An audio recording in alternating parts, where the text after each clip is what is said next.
Salut tout le monde, comment allez-vous? Moi ça va plutôt bien. Aujourd'hui on se retrouve pour une nouvelle vidéo, une nouvelle théorie sur Dragon Ball. Aujourd'hui tout simplement on va parler des anciens Saiyans et tout simplement du Super Saiyan. Alors je tiens à expliquer avant que cette théorie ne prenne tout simplement, donc avant que j'explique la théorie sur Dragon Ball Super on l'oublie. Alors moi le coup de ouais j'ai des picotements dans le dos, je sens quand je me transforme tout simplement en Super Saiyan, je suis comme beaucoup de fans, c'est de la connerie, c'est un peu de la haine, voilà pour pas dire la chose parce que bon YouTube à l'heure actuelle censure. Bref donc t'as capté et clairement ouais moi cette théorie de Dragon Ball, enfin le truc de Dragon Ball Super, l'explication de la transformation Super Saiyan de Dragon Ball Super, j'ai pas trop kiffé donc voilà. Bref donc on reste moi pour ma part sur le coup des émotions, la colère etc qui transforment les Super Saiyan. Donc c'est pour ça que cette théorie là eh bien je la prends en compte et que j'en parle et donc j'ai trouvé ça super cool en la lisant. Bref donc on va revenir sur la saga Namek, donc pendant laquelle Bulma, Gohan, Piccolo, Goku et Vegeta affrontent Freezer et l'une tout simplement des préférés des fans de Dragon Ball, donc cette saga, notamment parce qu'il s'y passe un événement qui a marqué tout le monde. Goku se transforme pour la première fois en Super Saiyan, une forme jusque là inconnue des fans et des personnages tout simplement.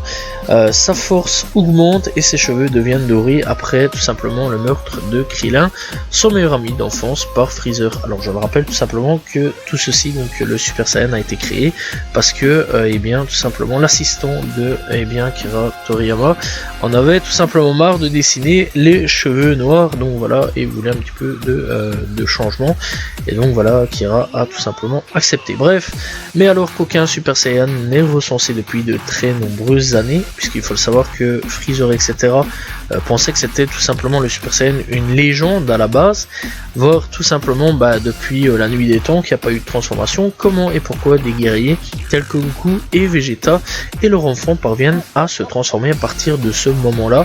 Selon de nombreuses personnes, eh bien c'est tout simplement la culture Saiyan qui est à blâmer et qui est la cause de cette absence de transformation en Super Saiyan.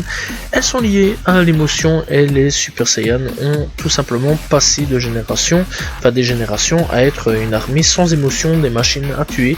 Pour des personnages comme Freezer, ils n'ont jamais pu développer de vraies émotions et sentiments qui les auraient fait passer au stade supérieur, contrairement à Goku qui n'a pas vécu ni évolué dans ce contexte là, puisqu'on sait que Goku tout simplement a des émotions, ressent de l'amour, de l'amitié, bref énormément d'émotions. Vegeta ressent de l'amour pour Bulma, lui c'est plus pour le côté Bulma, donc voilà. Et quant aux gamins, tout simplement, Gohan, Goten et Trunks, eux c'est vraiment les émotions humaines à 100%, et clairement à ce moment là ça développe leur potentiel à 100% pour pouvoir se transformer en Super Saiyan et donc d'avoir de la possibilité de se transformer en Super Saiyan. Alors bien sûr on oublie donc Dragon Ball Super, clairement qui lui a clairement changé l'aspect Super Saiyan.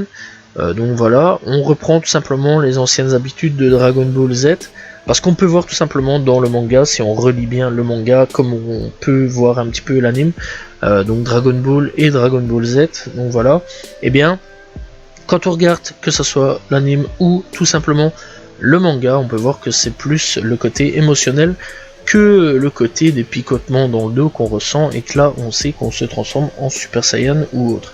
Bref, clairement je trouve que c'est une théorie plutôt intéressante, que les anciens Saiyans ne se sont pas transformés, puisque ils n'avaient aucune émotion, puisque c'est vrai que les Super Saiyans à ce moment là n'avaient aucune émotion, puisqu'ils étaient plus là pour tuer, écouter tout simplement leur maître, en gros Freezer, ou bien les générations passées de Freezer, pour tout simplement conquérir des planètes et rien d'autre, et juste en fait se battre. Il faut savoir quand même que les Saiyans c'était tout simplement des gens un peu, des bêtes sanguinaires un peu qui tuaient tout et n'importe quoi. Bref, Bardock est l'exception à la règle, puisque Bardock tout simplement a eu de l'émotion. Je tiens quand même à rappeler que lui il a vu sa planète se faire détruire, il a dû envoyer son fils autre part pour lui sauver la vie, et donc les émotions se sont tout simplement réveillées, et donc il a pu tout simplement se transformer en Super Saiyan, et donc ce qui a fait potentiellement de lui le Super Saiyan légendaire fut à l'époque, donc voilà, puisque on sait que c'est le tout premier Super Saiyan recensé, puisque on rappelle que Bardock a été envoyé dans le passé. Bref, tout ça c'est encore une autre histoire. En tout cas, j'espère que vous avez apprécié la vidéo, n'hésitez pas à vous abonner, liker, commenter, partager. On se retrouve très prochainement pour une nouvelle théorie sur Dragon Ball, demain pour une nouvelle vidéo. Salut tout le monde, ciao ciao.